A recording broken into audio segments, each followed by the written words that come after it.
দেখবেন অনেক মসজিদের সভাপতি আছে মুখে দাড়ি নাই, তবে একটা মসজিদও দেখাতে পারবেন না যে ওই মসজিদে ইমাম নিয়োগ দিয়েছে ইমামের দাড়ি নাই। হ্যাঁ, যেই সভাপতির মুখে দাড়ি নাই ওই লোকটাও যদি ইমাম নিয়োগ দেয়, দাড়ি ছাড়া ইমাম নিয়োগ দেবে? সভাপতির না, ইমামের না থাকলে সমস্যা। হ্যাঁ, আল্লাহু আকবার। আল্লাহর বান্দা নবীর উম্মত, দাড়ি নবীর সুন্নাত। সুন্নাত এমন একটি আমল যেটা মানুষকে সৌন্দর্য বাড়ায়া দেয়। জোরে জোরে বলেন সুবহানাল্লাহ। আজকে আমি বক্তা যদি দাড়ি কামায়া আপনাদের এখানে বয়ান করার জন্য আসতাম, বলতেন ওই হুজুরির বয়ান শোনার দরকার নেই। এরপরে আমি যদি আপনাদের কাছে ভোট চাই, কে কে সমর্থন করবেন আমি দাড়ি কেটে ফেলবো? একদম সমর্থন করবেন না, বরং আপনারা বলবেন হুজুর আল্লাহ আপনাকে কত সুন্দর দাড়ি দিয়েছে, আপনি কোনোভাবে এই সিদ্ধান্ত নিবেন না, আপনি দাড়িগুলো ফেলবেন না। তাহলে দাড়ি রাখলে আমাকে যদি ভালো লেখা যায়, দাড়ি আমি আমার রাখার ক্ষেত্রে যদি আপনার সমর্থন পাওয়া যায়, তাহলে আপনার মুখে দাড়ি রাখতে সমস্যা কি? কথা বলে মুসলমান, দাড়িতে ইজ্জত বেড়ে যায়। কেমন ইজ্জত? দেখবেন অনেক মহিলা আছে রাস্তায় কলাই উড়ায়, ধান উড়ায়, আছে না? আছে না? দেখবেন ওই রাস্তা দিয়ে শত শত পুরুষ লোক যাচ্ছে, মহিলা কোলে উড়াই যাচ্ছে। কিন্তু মহিলা যখন তাকায়া দেখে মাথায় টুপি, মুখে দাড়ি, সুন্নতি লিবাস গায়, সঙ্গে সঙ্গে কুলাটা হাতের থেকে নামায়া ওর মাথার কাপড় ঠিক করিয়া, পেট পিঠের কাপড় ঠিক করিয়া রাস্তার পাশে গিয়ে দাঁড়ায়। মহিলা দূর থেকে তাকায়া দেখে একটা বিটা মানুষ আসতেছে। কি মানুষ? জোরে বলেন, জোরে বলেন। ওই দুই বন্ধু গেছে বেড়াতে, দুই বন্ধু বেড়াতে গেছে যেই বাড়ি, ওই বাড়িতে গিয়ে দেখে একটা বাচ্চা খুব কান্না করতেছে। তা যেই বন্ধুর মুখে দাড়ি, মাথায় টুপি, তার কাছে বাচ্চাটাকে দিয়ে বলছে আপনি একটু একে ঝেড়ে দেন, ফুঁক দিয়ে দেন, বাচ্চাটা খুব কান্না করছে। যখন ওই দাড়িওয়ালার কাছে বাচ্চাটা দেওয়া হলো, ফুঁক দিয়েছে, ঝেড়ে দিয়েছে, কান্না বন্ধ হয়ে যাবে, দেখা গেল কান্না বন্ধ হচ্ছে না, কান্নার গিয়ার আরো বাড়িয়ে গেছে। কথা বুঝতে পারলাম না? কান্নার গিয়ার পাশের বন্ধু বলতেছে না, আগের মতন হুজুর নেই, পরের বাড়ি খেয়ে পেটও নষ্ট হয়েছে, মুখও নষ্ট হয়েছে। ওরে আল্লাহ, আগেতেই হুজুর ছিল, ফুক দিনই কাঁসার বদনা ছিদ্র হয়ে যায়, আর এখন কিসের বদনা? কথা বলে প্লাস্টিক প্রয়োজনে আকাশে উড়বে, বাঁচতে হবে না। পাশের বন্ধু বলতেছে তুমি আমার কাছে দাও। যখন সঙ্গে সঙ্গে পাশের বন্ধুর কাছে বাচ্চাটা গিয়েছে, হঠাৎ করে কান্না বন্ধ হয়ে গেছে। যখন কান্না বন্ধ হয়ে গেল, এবার ওই বন্ধু দাড়িওয়ালা বন্ধুকে বলতেছে দেখো আমার গুণ কত, বাচ্চাটা আমার কাছে আসলো, সাথে সাথে কান্না বন্ধ হয়ে গেল। দাড়িওয়ালা বন্ধু বলতেছে আসলে রে দোস্ত, তোর গুণ আছে। বলে আমার গুণ আছে তুমি বুঝলে কি করে? বলে আমি এই কায়দায় বুঝলাম যে বাচ্চাটা আমার কাছে আসলো, ঝেড়ে দেওয়ার পরে আর কান্না বেড়ে গেল, তোর কাছে যাওয়ার পরেই কান্না বন্ধ হয়ে গেল। কারণ বাচ্চা জানে যে ওর মার মুখে তো দাড়ি নাই, তোর কাছে যখন গিয়েছে তখনই কান্না বন্ধ হয়ে গেছে। বাচ্চা মনে করছে তুই ওর মা, এই জন্য আর কান্দে না। কথা বলে ও মুসলমান, দাড়ির ভিতরে নবীর সুন্নাত আছে, অবশ্যই দাড়ি আপনাকে রাখতে হবে। এটা ওয়াজিব সুন্নাত। কি সুন্নাত? ওয়াজ করতে দেন, কথা শুনেন, ডিস্টার্ব করা যাবে না। এমনি হলো ছাই, তারপরে আবার বাতাস। আমার ভাইয়েরা, এটা ওয়াজিব সুন্নাত। কি সুন্নাত? কথা বলে না। ওয়াজিব সুন্নাত। ওয়াজিব সুন্নাত কাকে বলে? ফরজের কাছাকাছি। আপনি আন্দাজ পান না, কামাতি কামাতি ডুব পড়িয়ে গেছে, এরপরে ছেলে যে বলে যে আমার একটু শেভ করে দাও। বলছিল কাকা শেভ তো করবো, ডুব পড়িয়ে গেছে, বলছে ওখানে একটু বাল্ব ঢুকাইয়া উঁচু করে এরপরে চাইছে দাও। কথা বলে না, আসলে তালিদারির ভিতরে নবীদের অনুসরণ করবেন, পোশাকের ভিতরে নবীকে অনুসরণ করবেন ও মুসলমান। এরপরে পোশাক পরিধানের ক্ষেত্রে নবীকে অনুসরণ করবেন। পুরুষের যতগুলি ফরজ আছে তার ভিতরে একটি ফরজ হলো নাভি থেকে টাকনোর নিচ পর্যন্ত, টাকনে আপনার গিরার নিচ পর্যন্ত ঢেকে রাখা ফরজ। ঢেকে রাখা কি ফরজ? এখন আমি যদি আজকে 3 কোয়ার্টার আর একটা শার্ট গাইতে আসতাম, ভালো দেখা যেত না? কথা কয় না? হ্যাঁ ও মুসলমান, আমার কবিরা গুনাহ হতো না। 3 কোয়ার্টার পড়লে কবিরা গুনাহ হয় না, কারণ গিরে তো ঢাকা থাকে। তবে সুন্নাত যদি আমার ভিতরে না থাকে, আমার আপনার সৌন্দর্য বাড়ে না। এই জন্য আমি আপনি যখন ফরজ ঠিক রাখিয়া সুন্নাত আমল করব, আল্লাহ পাক সঙ্গে সঙ্গে আমার আপনার সৌন্দর্য বাড়ায়া দেবে, আমার আপনার ইজ্জত বাড়ায়া দেবে। এই জন্য দেখবেন একজন ইমাম ফরজ যখন ঠিক রাখে, সুন্নাত যখন ঠিক রাখে, ইমাম যখন ঈদের নামাজ শেষ করে, ঈদের নামাজ শেষ করার পরে ইমামের সঙ্গে মুসাফা করার জন্য মুসল্লির লাইন শুরু হয়ে যায়, মোনাকা করার জন্য মুসল্লির লাইন শুরু হয়ে যায়। কথা বলে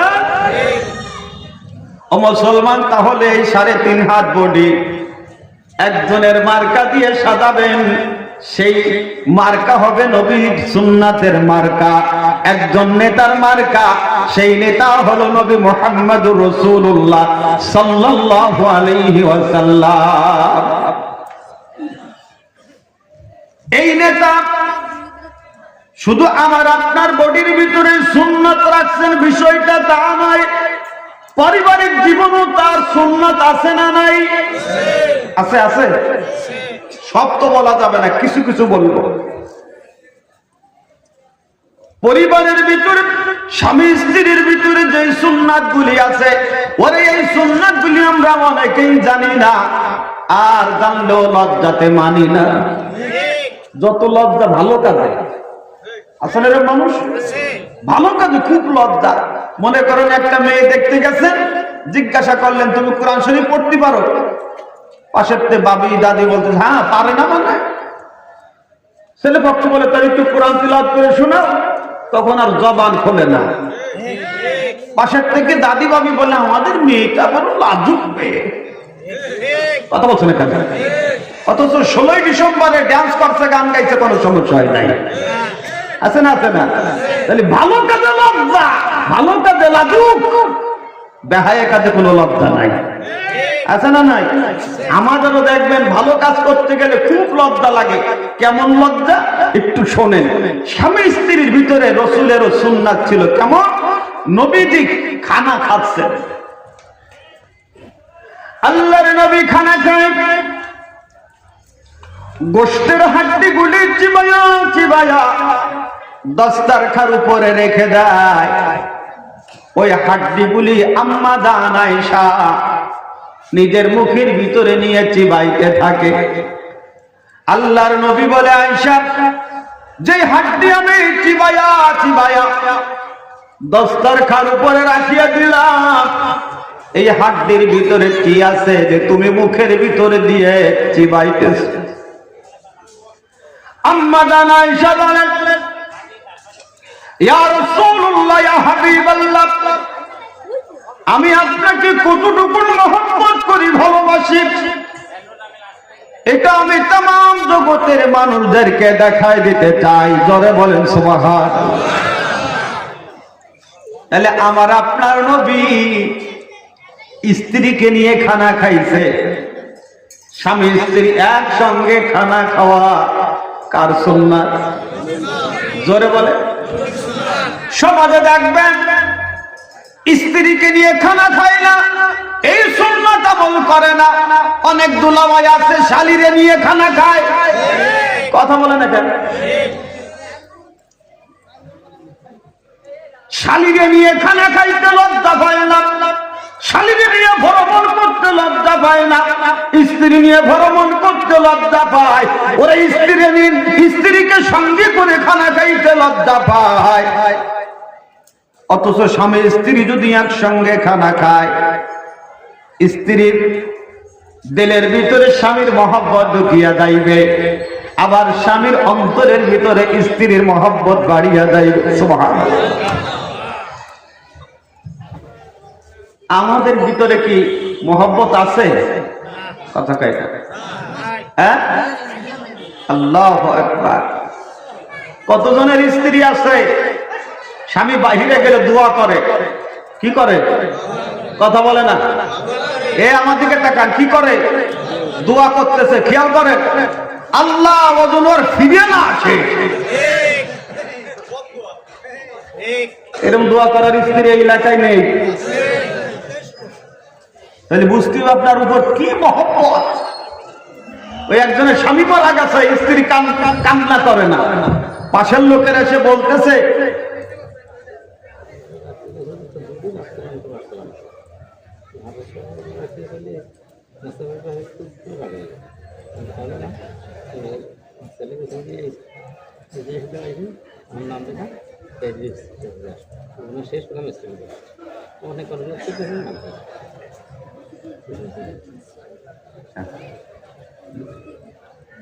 এইভাবে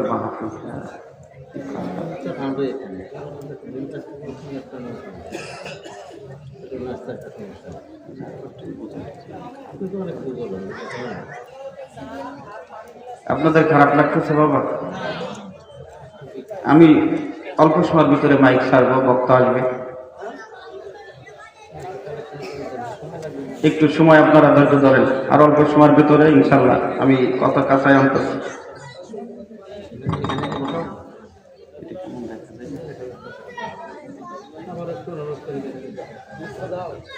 আমার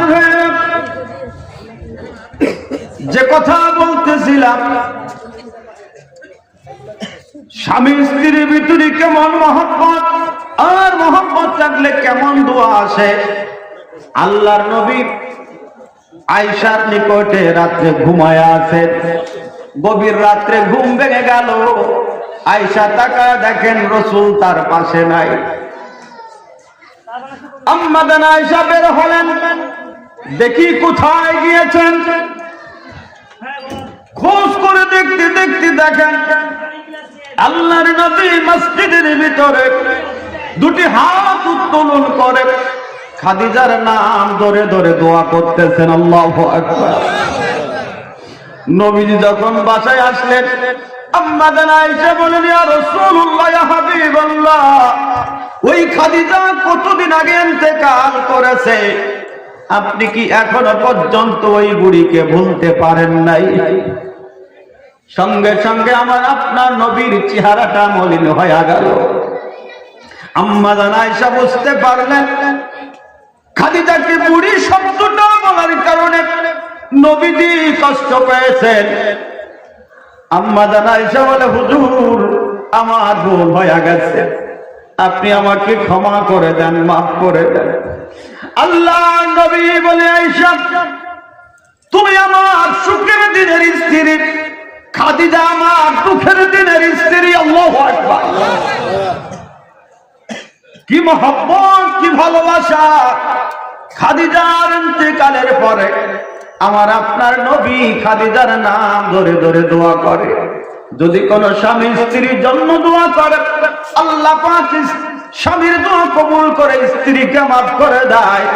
আবার যদি স্বামী মারা যায়, স্ত্রী আল্লাহর কাছে হাত তুলে দোয়া করে, আল্লাহ আমার স্বামী আমার কাছে বড় ভালো ছিল, আয় আল্লাহ আমার স্বামী পক্ষ থেকে আমি তোমার কাছে ক্ষমা চাই, মাফ চাই, তুমি আমার স্বামীকে মাফ করে দাও, ক্ষমা করে দাও। আমার স্বামীর জন্য তুমি জান্নাতুল ফিরদাউসের ব্যবস্থা করে দাও। আল্লাহ পাক স্ত্রীর দোয়া কবুল করিয়া স্বামীকে মাফ করে দেয়। জোরে কোন সুবহানাল্লাহ। স্বামী স্ত্রীর ভিতরে সুন্নাত আছে না নাই? আছে। একসঙ্গে খানা খাওয়া কার সুন্নাত? খাবেন তো? এই তো চিন্তা। খাবেন কে কে? স্বামী স্ত্রী একসঙ্গে খানা খাবেন কে কে? অনেকে বিয়ে শাদী করেনি, তারাও হাত তুলেছে। আল্লাহ বিয়েটা দিন করবে, নিয়ত করা ভালো। হে যুবকরা তোমরা হাত তোলো, বিয়ের পরে তোমরাও ইনশাআল্লাহ আমল করবা, আল্লাহ কবুল করবে। বলুন আমি। অনেকে হাত তোলেন নাই, কারণ অনেকে তো স্বামী না আসামি, কথা খাই না। অনেকে স্বামী না আসামি। এই জাতীয় বয়ান শুনলেন, স্বামী স্ত্রী একসঙ্গে খানা খাওয়া রাসূলের সুন্নাত। এইটা যদি আপনি আগামী দিন আমল শুরু করেন, যে আসো কালকে বয়ান শুনে আসছি স্বামী স্ত্রী একসঙ্গে খানা খাওয়া সুন্নাত, আমি তুমি একসঙ্গে বসে খানা খাই, একটা সুন্নাত আমল করি। কারণ নবীজি বলেছেন, মান আহাব্বা সুন্নতি ফাকাদ আহাব্বানি ওয়া মান আহাব্বানি কানা মাই ফিল জান্নাহ। যে আমার সুন্নতকে মহব্বত করলো সে আমাকে মহব্বত করলো, যে আমাকে মহব্বত করলো সে আমি নবীর সঙ্গে জান্নাতে থাকবে। অতএব আসো আজকে আমরা নবীর সুন্নত আমল করব। আসো আমিও তুমি একসঙ্গে খানা খাবো। অনেকের স্ত্রী বলবে, ওরে বাবা রে বাবা, বুড়ো কালে দুধ তো মন্দ না। আচ্ছা না নাই? ছেলে দেখো না, মেয়ে দেখো না, তুমি বুড়ো কালে সুন্নত আদায় করতে গেছো। সুন্নত আলীর বেটা সুন্নত আলী আছে না? আছে না? আপনার যদি বেশি লজ্জা লাগে, আপনি একটা প্লেটে ছেলেকে ডাক দেন, মেয়েকে ডাক দেন, আপনারা দুজন বসে দেন, একসঙ্গে খানা খান। দেখবেন একসঙ্গে খানা খাওয়ার ভিতরে সন্তানের ভিতরে মা বাবার মহব্বত ঢুকে যাবে, মা বাবার ভিতরে সন্তানের মহব্বত ঢুকে যাবে।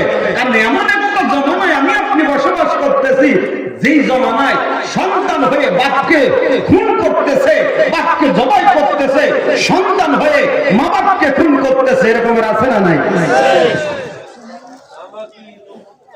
ও মুসলমান ইমানদারেরা, এটা যেমন নবীর সুন্নাত, এই সুন্নাতগুলি আমাকে আপনাকে খুঁটে খুঁটে বের করতে হবে, আমলে আনতে হবে। এত সময় ধরে আমি আপনাদেরকে কিছু নরম নরম সুন্নাতের বয়ান করেছি, এখন একটু গরম গরম সুন্নতের বয়ান করব। তবে ভুলে যাবেন না, মিষ্টি খাওয়ার সুন্নত বয়ান এখন শুরু করিনি। এবার আসেন কিছু গরম সুন্নতের বয়ান করি। আমার সমাজে দেখবেন অনেক বক্তা পাওয়া যায় শুধু নরম নরম সুন্নতের বয়ান। কথা বলে না কেন? কোন সুন্নত? নরম নরম সুন্নত, টুপির সুন্নত, পাগড়ির সুন্নত, দাড়ির সুন্নত, নুন খাওয়া সুন্নত, মিষ্টি খাওয়া সুন্নত, ডানপট দিয়ে খাওয়া সুন্নত, দস্তরখাই খাওয়া সুন্নত, এই সব সুন্নতের বয়ান হয়ে গেছে। কিন্তু গরম সুন্নত যা আছে তার ধারেও দেয় না। আছে না? আছে না? গরম সুন্নতের ভিতরে একটি সুন্নত হলো, আমার আপনার নবী জেল খেটেছে। কথা কয় না? এই তো হুজুর এত সময় তো ভালোই লাগছিল, এখন তো অন্য কায়দায় চলে যাচ্ছে। উচিত কথা বলবো রে মাসি, তাই তুই কি উজি মাদ্রাসায় আসি আর না আসি? আমার আপনার নবী শিয়াব আবু তালিব 3 বছর জেলখানায় ছিলেন। নবী ইউসুফ আলাইহিস সালাম 10 বছর জেলখানায় ছিলেন। এবার আপনারা বলেন, আমার আপনার নবী কি দুর্নীতি করার কারণে জেলখানায় গেছে? নবী ইউসুফ আলাইহিস সালাম কি দোষী ছিলেন তাই জেলখানায় গেছে? না না না, আমার আপনার নবী দুর্নীতি করে নাই, কোন দুর্নীতির সাথে আমার আপনার নবী সংযোগ ছিলেন না। কারণ আমার আপনার নবী এমন একজন নবী যেই নবীর ব্যাপারে কাফেররা বলে আস-সাদিক, তিনি হলেন সত্যবাদী, আল-আমিন, তিনি হলেন বিশ্বাসী। কারণ আমার আপনার নবীর ব্যাপারে কাফেররা বলেছে আব্দুল্লাহর বেটা মুহাম্মাদের মতো ভালো মানুষ হয় না। সুবহানাল্লাহ বলে। সেই নবীকে জেল খাটতে হলো। নবী ইউসুফ আলাইহিস সালাম জুলাইখার প্রেমে পড়েছিল না, কারণ তার অন্তরের ভিতরে ছিল আল্লাহর প্রেম। সুবহানাল্লাহ বলে। তবে জুলাইখা তাকে দোষী সাব্যস্ত করতে পারে নাই। আল্লাহর নবী ইউসুফ আলাইহিস সালাম জেলখানা থেকে নির্দোষ হয়ে বের হয়েছেন। জোরে বলেন সুবহানাল্লাহ। ও মুসলমান, এই জন্য দুনিয়ায় দেখবেন কিছু মানুষ জেলখানায় যায় চুরি করে, ডাকাতি করে, ছিনতাই করে, খুন করে, গুম করে। আবার কিছু মানুষ যায় ছিনতাই করে না, খুন করে না, গুম করে না, ওরে চাউল চুরি করে না, রাস্তা মেরে খায় না। এরপরও কিছু মানুষ জেলখানায় যায়। আর ওই জেলখানায় যাওয়ার কারণ হলো কোরআনের পক্ষে কথা বলে, ইমানের পক্ষে কথা বলে, ইসলামের পক্ষে কথা বলে, আল্লাহ রাসূলের পক্ষে কথা বলে, আল্লাহর জমিনে আল্লাহর দিন বিজয়ের কথা বলে। ঠিক না? এখানে যারা বসে আছেন সবারই বসবাস করার জন্য একটা বাড়ি আছে। ওই বাড়িতে ছেলে থাকে, মেয়ে থাকে, মা থাকে, বাবা থাকে, স্ত্রী থাকে, বোন থাকে। তবে দেখবেন প্রত্যেকটা বাড়ির একজন অভিভাবক পাওয়া যায়, যার নেতৃত্বে ওই বাড়িটা চলে। ওই সংসারের যিনি প্রধান, তিনি তাদের পোশাকের ব্যবস্থা করেন, তাদের ওষুধের ব্যবস্থা, লেখাপড়ার ব্যবস্থা, খাবারের ব্যবস্থা। কথা বলেন না কেন? ও মুসলমান ইমানদারেরা, একটু খেয়াল করে শুনতে হবে। আপনার বাড়িতে যে সদস্যগুলো থাকে, ওই সদস্যগুলো আপনার আইন অনুযায়ী চলবে, আপনার হুকুম অনুযায়ী চলবে, এটাই হলো আপনার দাবি। ঠিক না? এখন আপনার স্ত্রীর কথা শুনে যদি আর একজনের, তাহলে আপনার বোন ভালো না খারাপ? হ্যাঁ, টেনশন বেড়ে যাবে। তাড়াতাড়ি আসবেন, হুজুর তাবিজ লাগান। কি সমস্যা? কিন্তু বউ আমার কথা শুনে আর একজনের আছে না? আছে না? কারণ আপনি চান বাড়ি আমার, আইন চলবে আমার। আওয়াজ করে বলেন আকাশ কার? আপনার এলাকায় কি রোজা চলে আসে নাকি? হ্যাঁ, রোজা শুরু হয়েছে না? রোজা ছিলেন আপনার আজকে? আওয়াজ যা দেখছেন তাতে মনে হচ্ছে বিশাল রোজাদার বসে আছে সামনে। একটু জোরে বলেন আকাশ কার? জমিন কার? আমরা কার? আইন মানব কার? আইন মানছি কার? আল্লাহ। ও মুসলমান ইমানদার, ভালো করে বুঝবেন, এই কথা বলতে গেলে আমি বক্তা আপনার কাছে ভালো না। জমিন আল্লাহর, আইন চলবে আল্লাহর। আপনার বাড়িতে আমার আইন চলবে, এটা আপনি মেনে নেবেন না। তাহলে আল্লাহর জমিনে বান্দার আইন চলবে, এটাও তো আল্লাহ মেনে নিবে না। এই জন্য হক কথা বলতে গেলে অনেক সময় জেলখানায় যাওয়া লাগবে, অনেক সময় ফাঁসির দড়ির সামনে যাওয়া লাগবে। তবে যারা হকের পথে থাকতে গিয়ে জেলখানায় যায় বা জানবে, তারা নবীর সুন্নাতের আমল করতে যায়। সুবহানাল্লাহ বলবেন না? আমরা তো ইমামকে বেশি স্মরণ করি, ইমামে আজম আবু হানিফা রাহিমাহুল্লাহ। ইনার মৃত্যু হয়েছে জেলখানায়। কোন জায়গায়? জেলখানায় মৃত্যু হলো। ও মুসলমান, উনি কি দুর্নীতির সাথে জড়িত ছিল? না। চাঁদাবাজি করেছে? চাঁদাবাজি, ধান্দাবাজি? উনি হকের পথে ছিল, আর হকের পথে থাকার কারণে উনাকে পিটায়া পিটায়া জেলখানার ভিতরে মৃত্যুবরণ করানো হয়েছে। ঠিক ঠিক না? সেই ইমামের অনুসরণ করবা, আর একটু চাপ দিলে, বিপদ আসলে মুনাফিকের মতন কেটে পড়বা। জান্নাত কি শ্বশুর বাড়ির মুয়া? কথা কয় না? তাহলে জেল খাটা রাসূলের সুন্নাত, এই সুন্নাতের আমল করা কি সহজ না কঠিন? জোরে বলেন। এরপরে দেখেন মিসওয়াক করা সুন্নাতের ব্যাপারে কোনো ইখতিলাফ নাই, এ ব্যাপারে সবাই একমত। ও মুসলমান, কেন একমত? কারণ আমার আপনার নবীর হাতে মিসওয়াক ছিল, যার কারণে উম্মতে মুহাম্মাদের জন্য মিসওয়াক করা সুন্নাত হয়ে গেল। ওরে যেই নবীর হাতে মিসওয়াক ছিল, মিসওয়াক করা সুন্নাত হলো। এটা যখন আপনার শুনতে ভালো লাগে, আমল করতে ভালো লাগে, ওই নবীর তো যুদ্ধের ময়দানে হাতে তলোয়ারও ছিল। কথা বলে। তাহলে মেসওয়াক হাতে থাকলে যেমন সুন্নাত হয়ে যায়, ওরে যুদ্ধের ময়দানে নবীর হাতে তলোয়ার ছিল, যুদ্ধের ময়দানে যখন আপনি যাবেন আপনার হাতেও কি থাকবে? কথা বলে না, নাকি তসবির দানা নিয়ে যাবেন? হ্যাঁ, তসবির দানা নিয়ে ওই জায়গা বসে কলব সাপ যদি আপনি শুরু করেন, শয়তান হাসবে। ওরে কায়দা, ভেরি গুড কায়দা।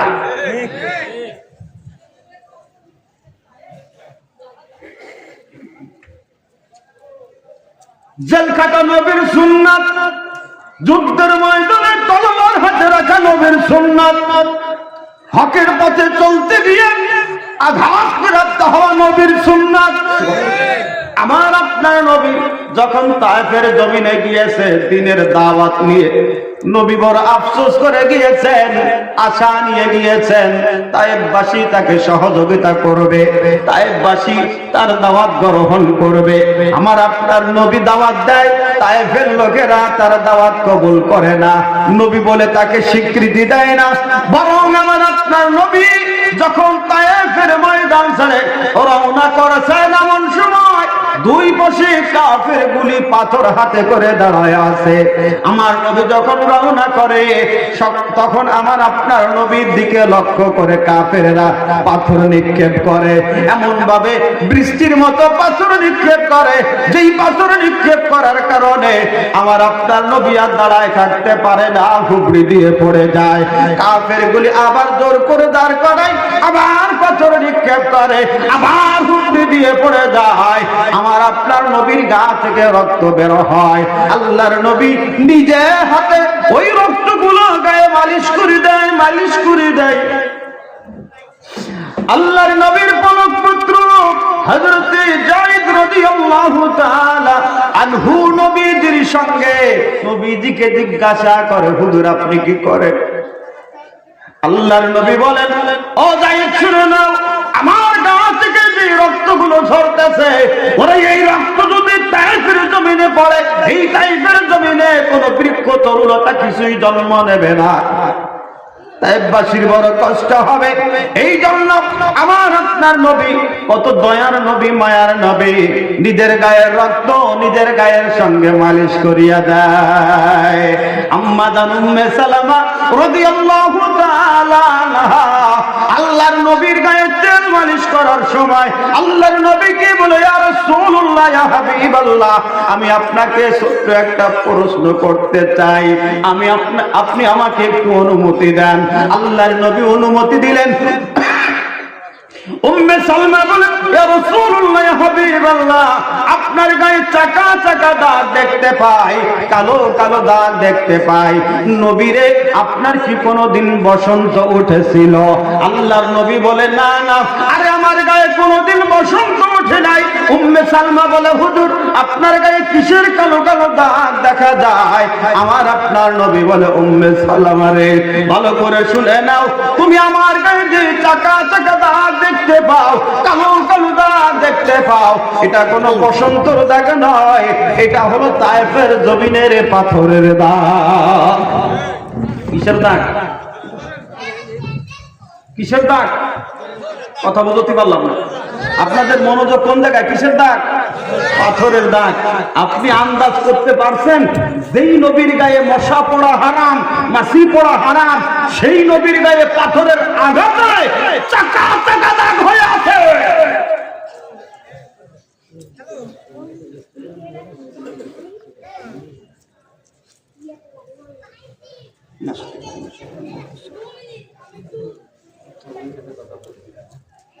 আমার ভাইয়েরা, যে কথা বলতেছিলাম, নবীর গায়ে মশা পড়া কি?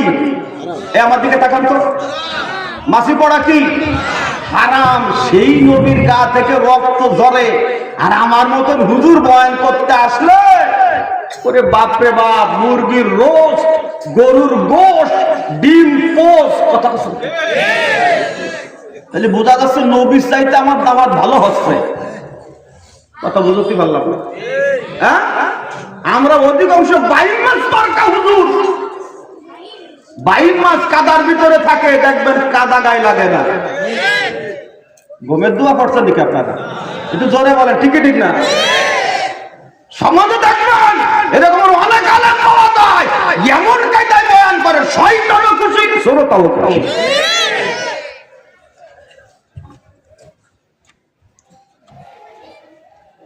এক সময় ওয়াজের দাওয়াত পাইলে অনেক খুশি হইতাম। বর্তমান পরিবেশ যা দেখতেছি, আস্তে আস্তে ছেড়ে দিতে চাচ্ছে।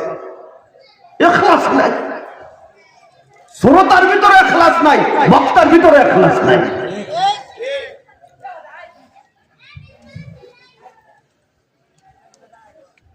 তাহলে নবীজি মার খেয়েছে, আমি আপনিও যদি সেই কোরআনের কথা বলতে যাই, ইমানের কথা বলতে যাই, সেই ইমানের কথা বলতে গিয়ে, কোরআনের কথা বলতে গিয়ে আমাকে যদি আঘাত করা হয়, আমাকে যদি পিটানো হয়, আমার গা থেকে রক্ত ঝরানো হয়, কার সুন্নাত আদায় হয়?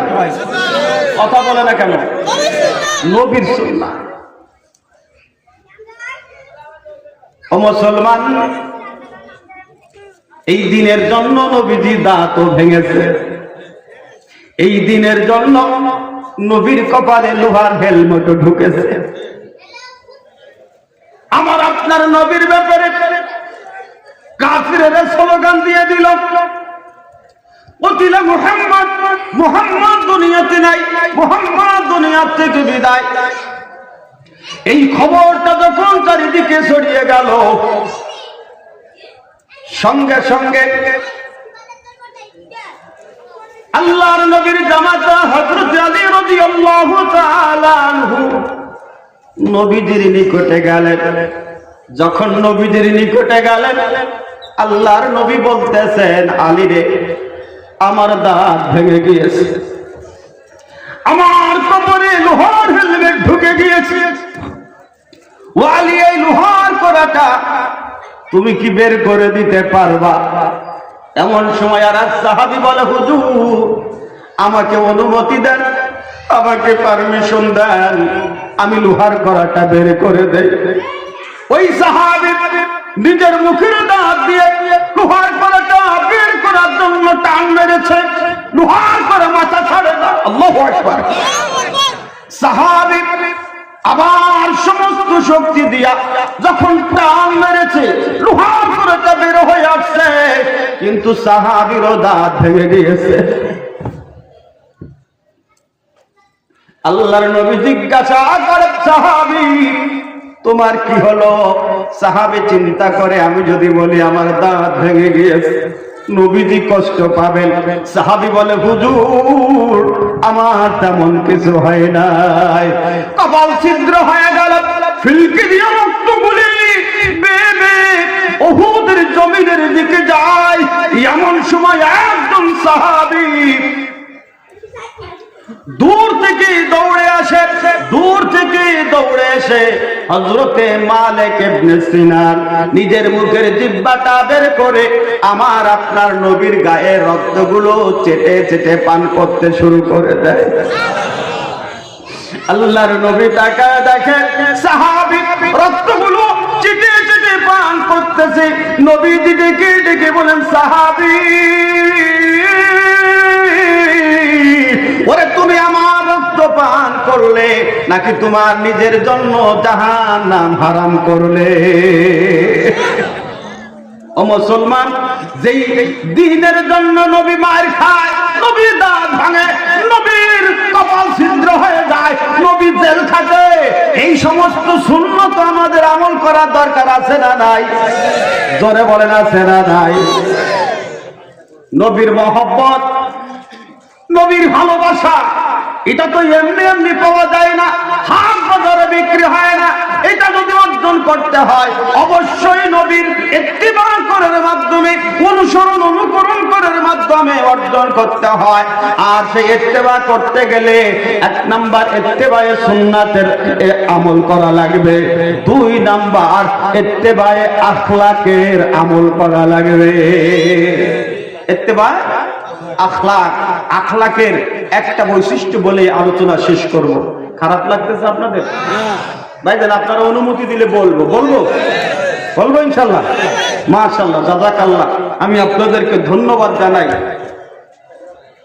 অনেকে এলাকার বক্তা আছে অধৈর্য হয়ে যায়, কিন্তু আপনাদের মনোযোগটা দেখে আমার খুব ভালো লাগছে যে খুব আন্তরিকতার সাথে বয়ান শুনতেছেন। আল্লাহ আমাদের সবাইকে কবুল করুক, ধরে বলেন আমিন। আমার নবীর ভিতরে যেই আখলাক ছিল, যেই চরিত্র ছিল, ওই চরিত্রের ভিতরে যেই বৈশিষ্ট্য ছিল, সেই বৈশিষ্ট্যের ভিতরে একটা বৈশিষ্ট্য আমি আপনাদেরকে শোনাই। নবীর ভিতরে ছিল ভালোবাসা। কি ছিল? জোরে বলেন, জোরে বলেন। আমার আপনার নবীর ভিতরে কেমন ভালোবাসা ছিল? মদিনাতুল মুনাওয়ারায় আমার আপনার নবীর 3 দিন কোনো খোঁজ পাওয়া যায় না, কোনো সন্ধান পাওয়া যায় না। হযরত উমর এবার কাফেরদেরকে ডেকে ডেকে বলতেছে, কাফেররা দয়ার নবী কোথায়, মায়ার নবী কোথায়, সন্ধান দেওয়া লাগবে। ওরে যদি সন্ধান না দিতে পারো উমরের তলোয়ারের সামনে থেকে একজনও রেহাই পাবা না।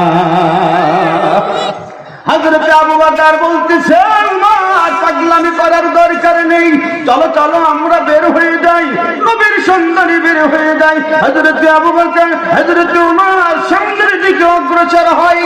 সামনের দিকে যাইতে যাইতে একটা পাহাড় দেখতে পায়। ওই পাহাড়ের নিকটে যাইয়া দেখে কিছু উট দাঁড়ায় আছে, আর উটের রশি ধরে কিছু রাখাল দাঁড়ায় আছে।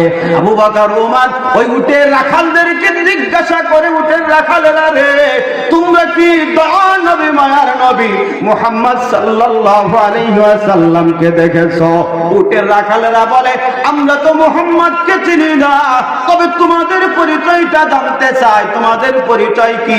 বলতেছে, আমি নবীর সাহাবী আবু বকর, ইনি নবীর সাহাবী উমর, আমরা তার সন্ধানে আসছি।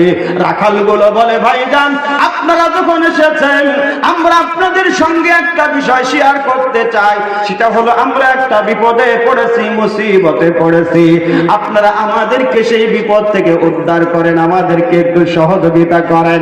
আবু বকর বলে, কি বিপদ, কি সমস্যা বলেন? বলে, ভাইজান আজ 3 দিন ধরে এই পাহাড়ের গুহার ভিতরে এক ব্যক্তি সিজদায় পড়ে কাঁদতেছে, ওরে তার কান্নার কারণে আমাদের উটগুলো খানা বন্ধ করে দিয়েছে। আল্লাহু আকবার। দয়ার নবী মায়ার নবী গো, আপনি নবী আমার জীবনের জীবন। হযরত আবু বকর বলতেছে, যার কথা বলা হয় এই ব্যক্তি নবী মুহাম্মদ ছাড়া দ্বিতীয় কেউ হবে না। হযরত আবু বকর গুহার মুখে দাঁড়ায়া নবীকে ডেকে ডেকে বলে, ইয়া রাসূলুল্লাহ, ইয়া হাবিবাল্লাহ, আপনার কোনো সন্ধান পাই না, আপনার 3 দিন ধরে কোনো খোঁজ পাই না, নবী গো আপনি আমাদেরকে ছেড়ে এখানে সিজদায় পড়ে উম্মতের ভালোবাসায়, উম্মতের মায়ায় আপনি সিজদায় পড়ে কাঁদতেছেন, আপনার আর কাঁদা লাগবে না। নবীরে সিজদা থেকে মাথা তুলে, সিজদা থেকে মাথা উঠায়া দেন, কারণ আবু বকরের আমলনামায় যত নেকি জমা আছে সমস্ত নেকিগুলো উম্মতের নাজাতের জন্য দান করে দিলাম। আল্লাহর নবী মাথা তোলেন না।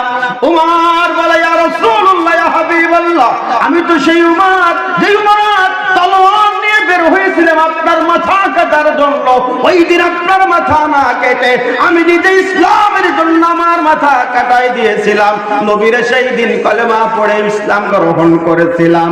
ওই দিন থেকে শুরু করে আজকের দিন পর্যন্ত যত নেকি আমার আমলনামায় জমা হয়েছে সমস্ত নেকিগুলো আপনার উম্মতের নাজাতের জন্য দান করে দিলাম।